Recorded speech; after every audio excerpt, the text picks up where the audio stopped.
And as U.S. troops begin efforts to withdraw from Syria, over on Capitol Hill, the House unanimously passed a bill to impose new U.S. sanctions on anyone they deem supporters of Syria's energy, airspace, and business sectors.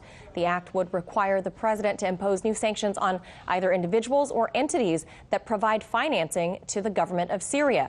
Now, this legislation has yet to pass the Senate as Democrats refuse to take up voting during this partial government shutdown. So joining us to further discuss, former Pentagon official Michael Maloof. Mike, we know last month the president surprised everybody with this announcement of the troop withdrawal. He said ISIS was defeated and that it's time for Syria to work towards peace. But critics of this new move say we need more diplomacy, not sanctions, if peace is really the intent. So how do you see this playing out, given that the sanctions aim to hit Syria's energy, air, and business sectors? Well, first of all, and this bill, by the way, has administration support.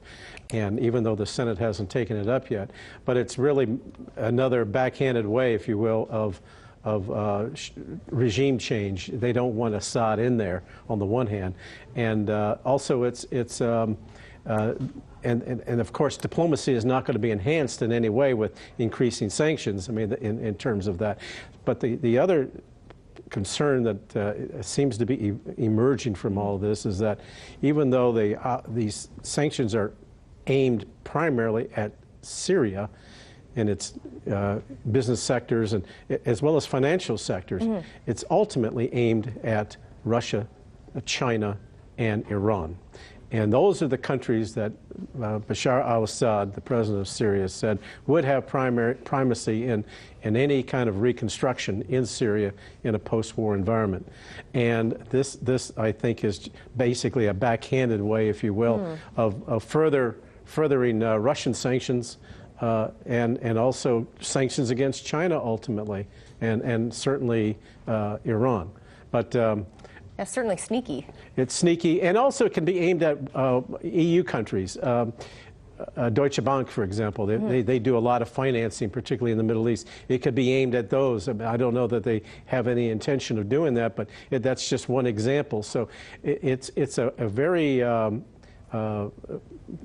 it really is penalizing in terms of trying to do any kind of reconstruction in the country. But I think ultimately, now if Assad were replaced somehow legitimately, I think the atmosphere could change. Yeah, they but right now, cast a wide net. Oh yeah, it has. It absolutely has. So it's not encouraging reconstruction and diplomacy. It's actually hindering it.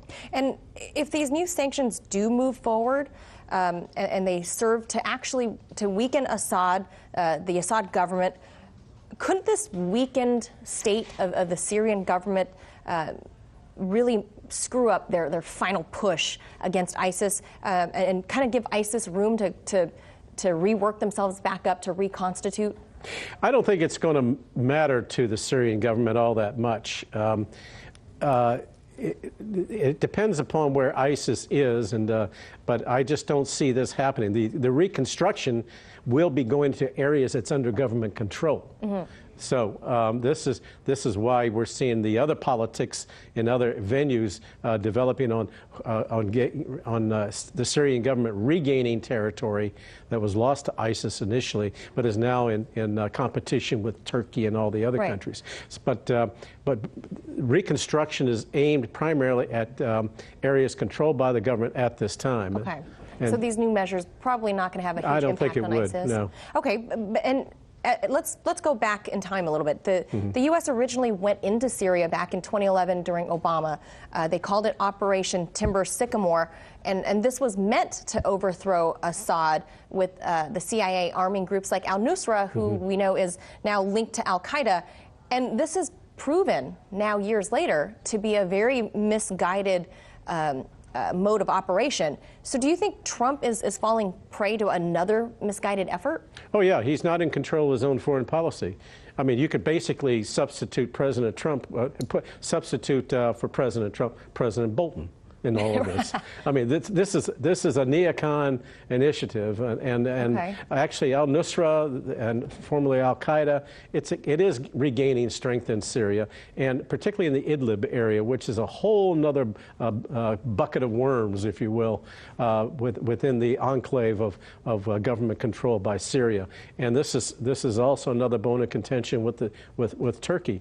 But it certainly is aiding potential for such entities such as al-Nusra and their derivatives and the other militants that they're trying to defeat.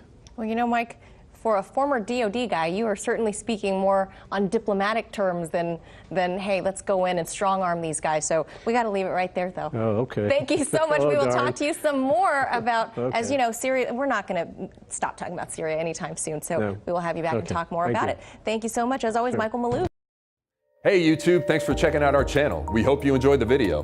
We have tons of content for you just like this. For more of RT America's one-of-a-kind news and analysis, be sure to subscribe and never stop questioning more.